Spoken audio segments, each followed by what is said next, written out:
Welcome to the Investor Fuel Real Estate Investing Show, where I interview the nation's top real estate entrepreneurs, industry leaders, and other amazing entrepreneurs to help educate and inspire you to take your business and your life to the next level. My goal is to add tremendous value to you during every single episode of this show.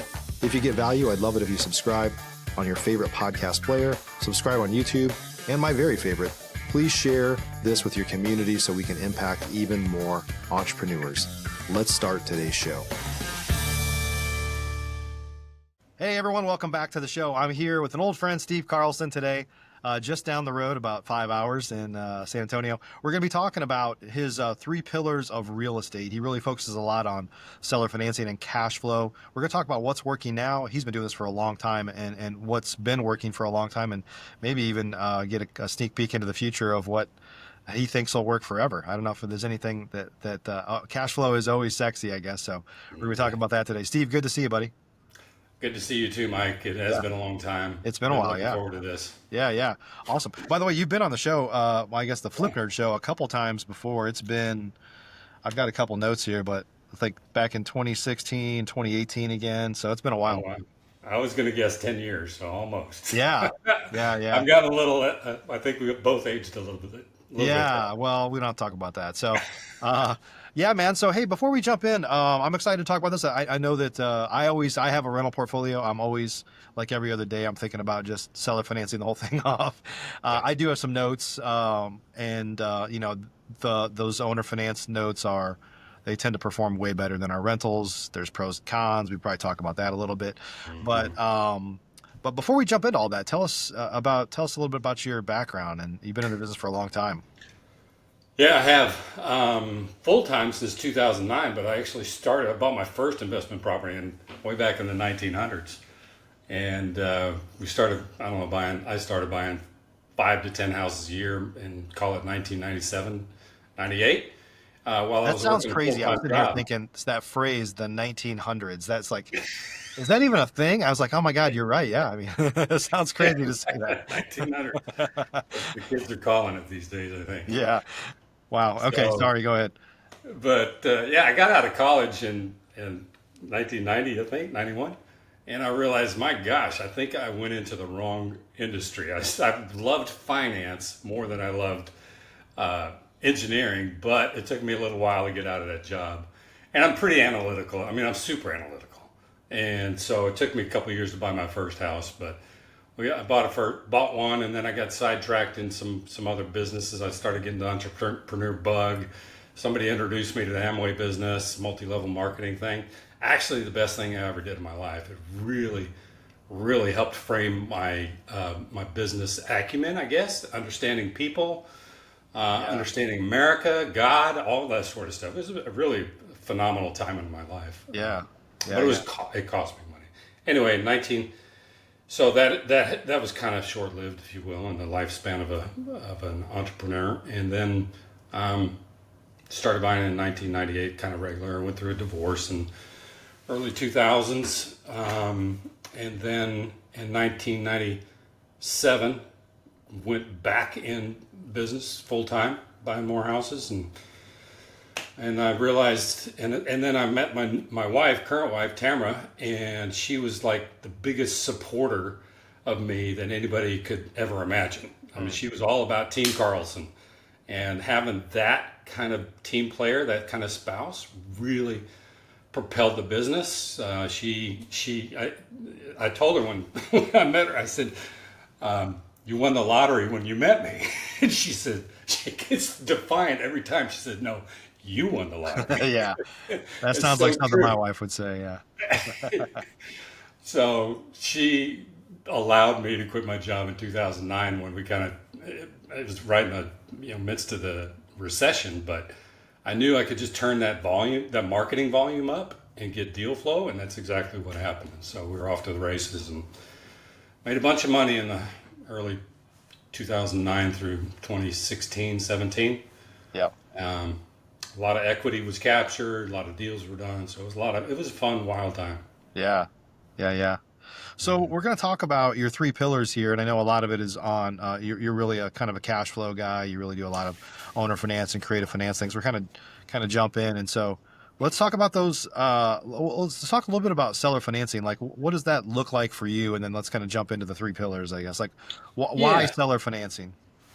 the cash flow is amazing. I mean, we buy houses with private money, and we'll wrap that, and we'll buy a house and either fund it with our own cash or with a private money loan, and wrap that loan and still cash flow with a wrapped loan with the loan in place, because we're buying them per, I call them little junkers, little $30,000 houses or so, and we're selling them for 70, 80, $90,000. And so we're arbitraging that investor money, because we're borrowing at X percent and selling it at Y percent interest. Plus, we got that huge cushion of equity that Right. we're capitalizing on. And so especially when our private lenders are paid off, those things cash flow amazingly well.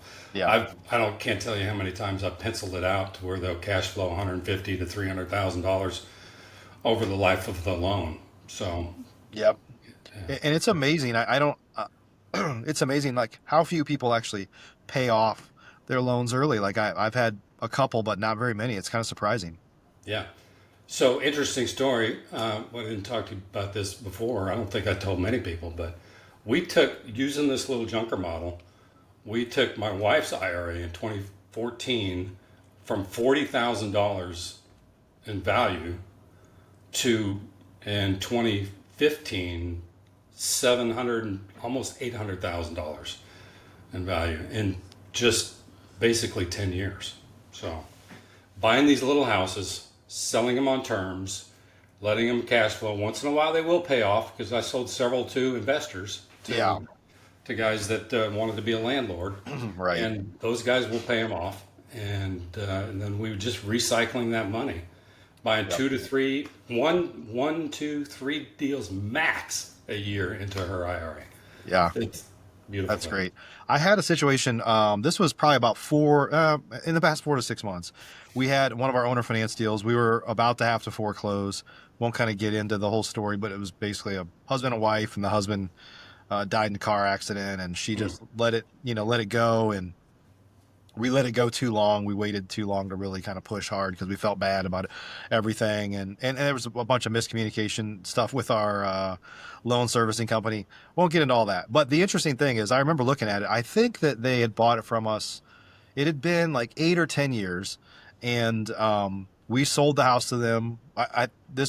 I don't remember what we bought it for, but probably less than we probably bought it for. Actually, it was a rental for a while, and then I'm like, let's just owner finance this one off, because I like the cash flow.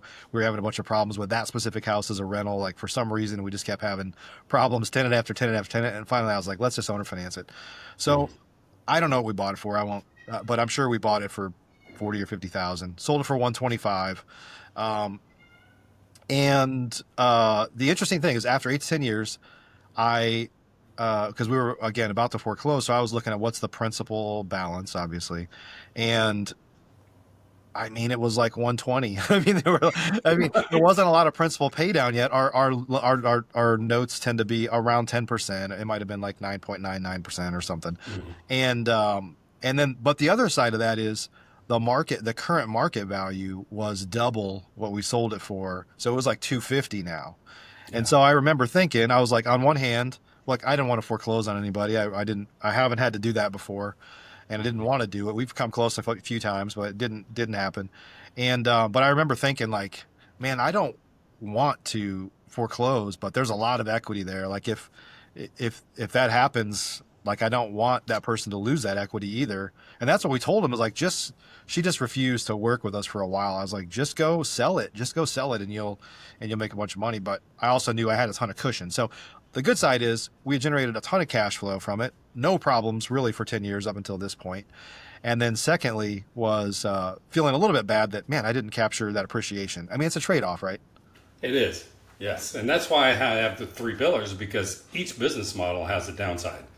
Yeah. In the single family real estate business. Yeah. So Yep. fix and flip is a it's a job. Wholesaling is a job. Rental properties that are leveraged don't make any money. I don't care who you talk to. They just really don't, if they're leveraged. Yeah. Unless you got them on 30% or 30-year loans at 3%, then maybe Right. you will. Yeah. And notes, you lose that control of, you lose the gain, and they eventually pay off. So Yeah. Yeah. So let's that's talk about, so why, the three pillars. So what are the three pillars? And then let's dive into each one individually. yeah. So I started doing fix and flips when I started this business, and I quickly realized that is another job. Yeah. And yeah, it made good money, but it was a lot of work, and it's short term, and it's taxed to short term rates, all that stuff. So I started looking around and like, what else can I do besides just fixing and flipping these things? And so then I started buying rental properties, and rental properties, they're again the ones that were financed, don't make any money. And if you buy them wrong, like the cheap stuff in the rough neighborhoods, they're a nightmare to deal with. They're horrible to deal with. So too much maintenance, too much involvement, too many delinquencies. It's not good. When you're able to buy the nice properties in the B neighborhoods, B class, working class neighborhoods, those guys, I find that they just pay. They pay, and for the most part, they stay 2, 3, 4 years, sometimes longer. I got one lady that's been in a house. We bought it. She was there 20 years, and I bought it 15 years ago. So she's paid for that house 3 times. So something that's really stayed. So the three pillars, I know the first one you said is kind of cash now. So Cash now. yeah, what's kind of in that bucket? What are examples of that? Fix and flip is in that bucket. Yeah. And wholesaling is in that bucket. Yeah. Hoteling, anything that's going to be done within less than a year. Yeah. So that's like active income. That's like active income. You're actively involved in the business. Yeah. Right. Making that, as I kind of call it, today money. I call it today money. You call it cash now. Same thing, right? Yeah. Today money. We all need it to Yeah. operate our business because, again, rental properties don't make money. And so we need the cash now. Wholesaling, I've done a lot of wholesaling, and we're trying to do more actually right now. But dang, it is a grind. Yeah. It is a young man's game. Yeah. And so I'm not a big fan of wholesaling, but I do it on occasion. And fixing and flipping is, of course, that you got to have good people involved when you're doing more than 2 or 3, 4 deals at a time. You got to have a good team. I think, kind of with this, your three pillars here, which we're going to keep talking about, is I've always said the same thing. I've always used, everybody wants mailbox money, right? Everybody wants to be in that I box on Kiyosaki's cash flow quadrant, that I don't have to do anything and the money's just coming in. But what a lot of people don't realize is you have to have an active business to allow you to do the passive stuff. Because probably what you do, my guess is, you often let the deal dictate what you're going to do with it. Like, you know, if you don't want to wholesale, like, but it's in a crappy neighborhood, and you're like, I don't want a rental there, I don't want to deal with it, or you kind of cherry pick the ones that make sense to do something with. Probably cherry pick the rehabs because they might be a little bit too high end to rent, or maybe even owner finance, and like you kind of let the deal dictate a little bit what you do, right? But you have to cast a wide net to have those options in the first place, right? Right. Yeah, we cast a wide net, and so our marketing brings in all 3 types of deals. And my general rule is, if it's worth $200,000 or more, we're going to fix and flip it or wholesale it. Yeah. If it's worth 200 to 150, maybe, then it fits into that rental bucket really well, because those are generally good neighborhoods with good tenants. And if it's less than 150 in value, or 120 or something like that, that's when we're doing the owner financed exit model. Yeah. Yep. So the cash now is the active stuff, and your second one is cash flow. Yeah. So what does that mean for you? That's what I'm most excited about right now, Mike, is the cash flow business, because so the typical deal, these are the little junker houses, right? They're not worth a lot. Can be land as well. Not worth a lot, but there's a demand for those houses. People, and so we're buying them for, call it $30,000, and we're selling them on terms for $60,000, $70,000, $80,000, and collecting a nice spread if we're financing it, or if we're paying cash for it. Obviously, it's just coming back to us. But those are the junker houses that are going to pay for a long time to come. We structure them 30-year notes.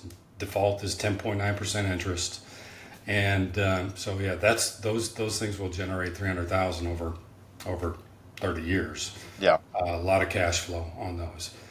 The buyer that we're looking for is somebody that wants to own a home and maybe just can't afford or can't find a bank that would fund them. Not afford, but they don't have necessarily the credit or the documentable income to deal with a traditional lender. Yeah. Traditional lenders really don't want to touch anything for Right. less than $100,000. So we're filling that need, and there is a pent up need for housing in that price point. As you know, there's a ton of people that want to own homes that just can't, and they're in that price. Yeah. That's, I don't that's remember the neat stat. profile. I was talking to Eddie Speed a little while back, and he was telling me what percentage of homes of homeowners are not qualified for a traditional mortgage, and it's like shockingly high. It's like 40 or 50%. Like there is a massive market of kind of owner financed or non-QM type loans that the average person listening to this probably is blown away by it, that it's that high. But yeah, and it could be they have bad credit or they just don't have established credit. Like a lot of people, probably a lot of folks that you sell to, there's probably a lot of Hispanic folks and stuff like that that just don't use credit cards. They just don't really believe in credit as much as some other folks do. And they just don't really have enough established credit. Or there's a lot of entrepreneurs, or people that have small businesses and they're cash businesses, and they just don't have the paper trail to kind of qualify for a traditional mortgage, right? Yeah, that's who we're targeting. As a matter of fact, I'm rebranding to one of my companies, or starting a new company, Casa Connect, because we definitely want to cater to the Hispanic community, because I find that they really have a demand. They want to live and they want to own their home, and they pay and they stay. Almost never have I foreclosed on somebody that I verified their income, that was a Hispanic, and they involve their families in the whole business as well. There's a lot of pride of ownership, and but they might be somebody that has a landscaping business or some sort of business, and it's a lot of cash stuff, and the traditional lenders don't like that, but we don't care. We just want them to pay, and that's it, right? That's it. Yeah. So that's the cash now. So the owner finance stuff. And so let's talk a little bit about what that looks like. Like there used to be, when I was owner financing my stuff off at 10%, or you're saying 11% or so, like when mortgage rates, when it was easy to borrow money at 5 or 6%, like you had a bigger spread. And so there's been a more of a pinch on that over the past couple of years, right? Because kind of the underlying debt isn't as cheap as it used to be. And you can't necessarily go raise yours to 12, 13, 14%. You get into some issues with usury, you get into some, maybe there's some, I don't know if I think there is a cap that you can charge, but that spread is not as big as it used to be. So how do you kind of manage that? Well, we add in some servicing fees. So $50 a month in servicing fee, that doesn't have to be, that's not considered usurious or anything like that. So we add a little servicing fee in there, but we're buying better. And our lender loans are a little more expensive at double digit to our lenders, 10 to 12%. But there's such a huge cushion of equity that we're still able to cash flow and get those so I'm not really squeezed very much. I think the default for us has always been 10.9. I don't know about other guys that do this business, what their rates are, but maybe some of them squeak up to 12%. But I just don't worry with that. It's not that exactly the science, in my opinion. I'm like, that's close enough. Well, and just to clarify for folks that aren't aware, we got a lot of pro investors that are watching this, but even though your rate you're borrowing at and lending to is about the same, your underlying debt is, in your example, 30%, and you're selling it at 60 or 30,000, and you're selling it at 60 or 80,000. So the sales price is double what you purchased for or more, and so that's where you're really making your money, is on the difference between those two balances, right? Another beautiful thing about this model is it works really well in a downturn So we're kind of due for a real estate recession. Haven't had one in a long time. And it works in up times as well. Of course, everything works when prices are going up. Yeah. But this works. One of my early mentors, who was a real estate agent and in Seguin, Texas, he focused on selling houses to the low-priced homes, 150 and less, to FHA buyers. And so that was his whole focus. And I asked him one time, I said, why don't you move into the $200,000, $300,000 price points? Those commissions are so much better. And his comment to me was, and he was an old guy, he'd been doing this a long time. He says, in bad times and in good times, there's still a demand for affordable housing. Oh, yeah. And so that was an interesting lesson that I learned. Yeah. And housing isn't nearly as affordable as it used to be either. So, yeah. That's why. Yeah, I think that's why the owner finance model still works really well, especially if you're going after the types of houses you're talking about. That's like, even if the interest rate's a little bit higher than a traditional route, which they can't get those loans anyway. That's the last kind of bastion of hope is an affordable housing, is the types of houses you're talking about. 100%. We're filling that need. So we got purpose behind what we're doing. We got a mission, and we got profit. Yep. It's really cool. So that's the cash now stuff. Or that's the cash flow stuff. So then you got cash later is your third pillar. Yeah. Like what is that? Yeah. Again, I mean, every model has its downside.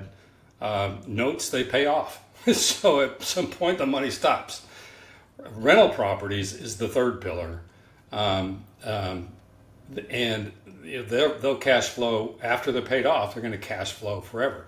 That's the legacy money. That's what my kids are going to inherit. We're just going to keep these things and keep cash flowing them. If we need to sell one off, hey, we can sell one off and put $200,000 in the bank if we need to. Yep. So that's the cash later stuff. I'm a big proponent of getting out of debt as soon as possible. So I don't like 30-year notes. I don't care what the interest rate is going to be. I want to get stuff paid off. And so I'm putting 20-year notes on most of these if I'm bank financing, and getting them paid off relatively quick so that they'll cash flow in my retirement. And we've got several of them paid off now, and I really love those. They're great, and they're starting to pay off more and more now.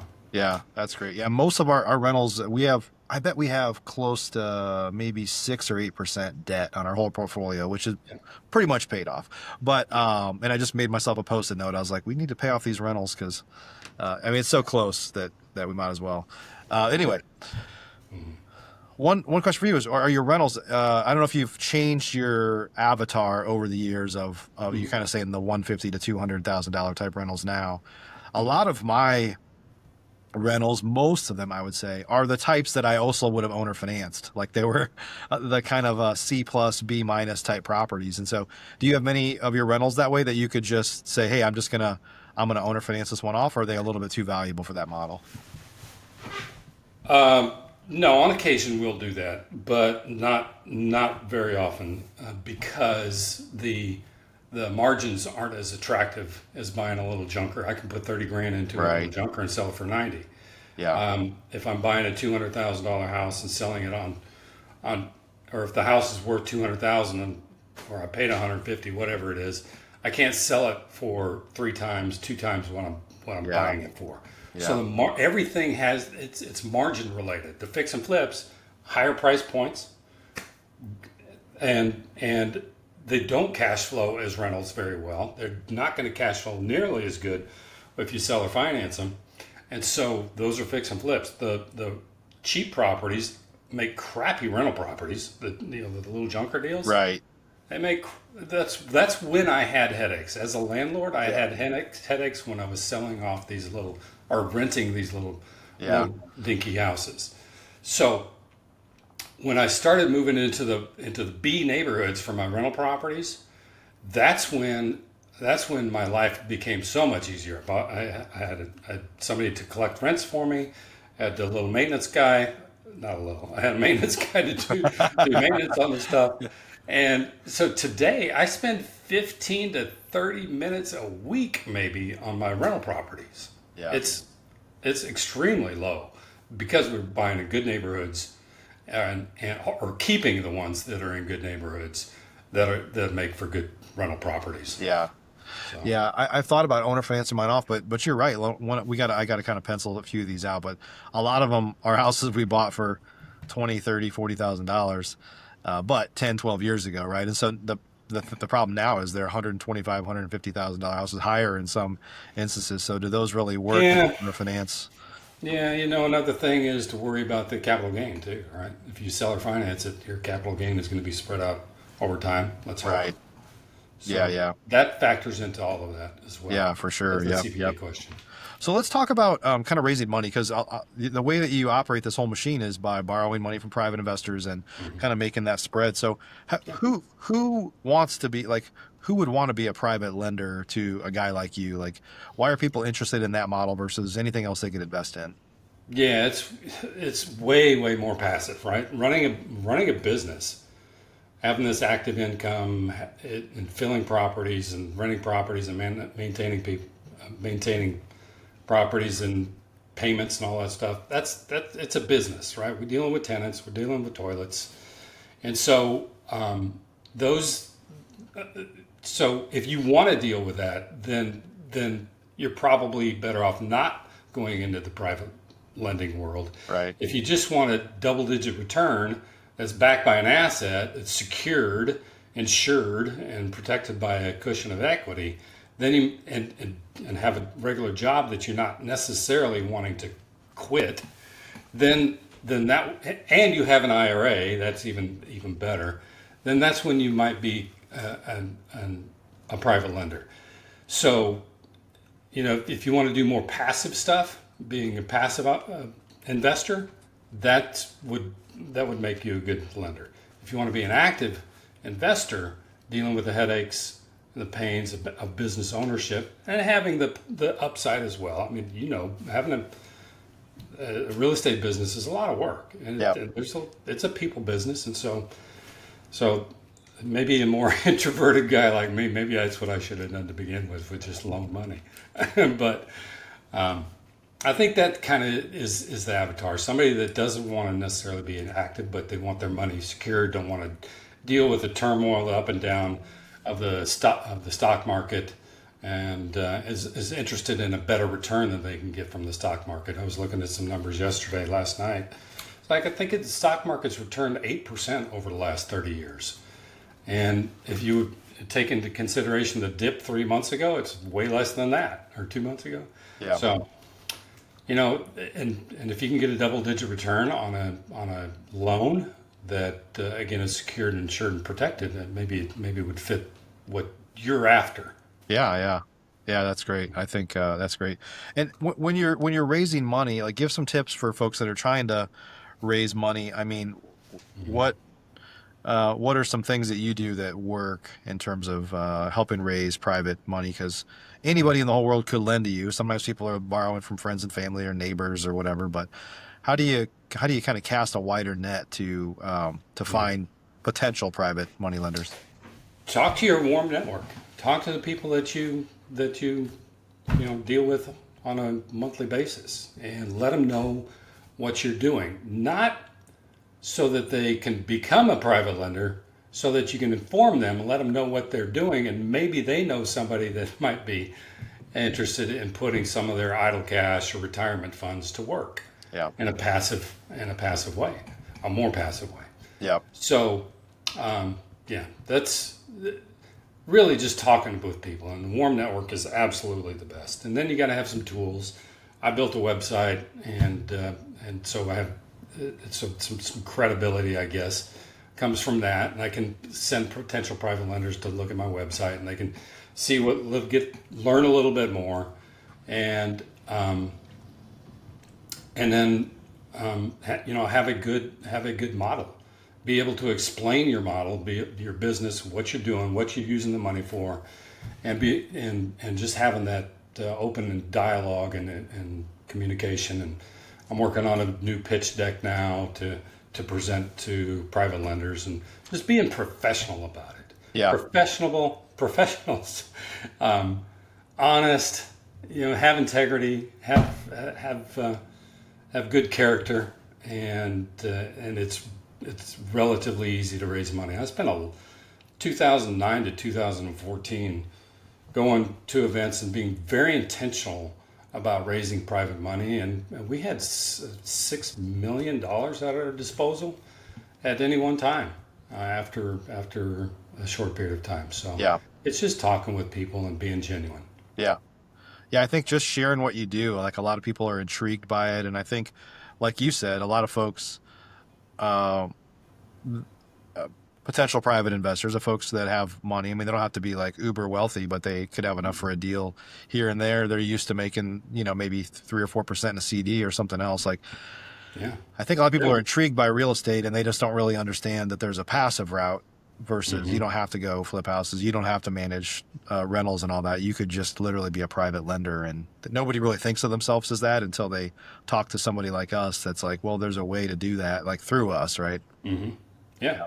I was mapping it out on Excel the other day, and if the lender were to put to work $120,000 under my plan, call it $120,000. I've got a plan to show them how to get them to double their money in a matter of 4.3 years or something like that. That's a pretty good return, really. Yeah. So, yeah, no doubt. As a passive investor. And I hate to use the word guaranteed, but it's pretty well guaranteed, right? I mean, they've got a first lien deed of trust. Something bad could happen, and the reality is when you have that much equity in a house, all you're going to do is go take it back and reload it and do it again. And so it's not like there's really not that much risk there. So, you got to put an asterisk next to that, but not really. I mean, right. Again, it's secured by real estate. It's insured. You got an insurance policy, and there's that big cushion of equity. Yeah. Yep. Steve, if folks want to learn more about what you've got going on, learn more about your private, what it's like to raise private money or any of those things, like where can they go? Probably the best place is my website, consistentreturns.com.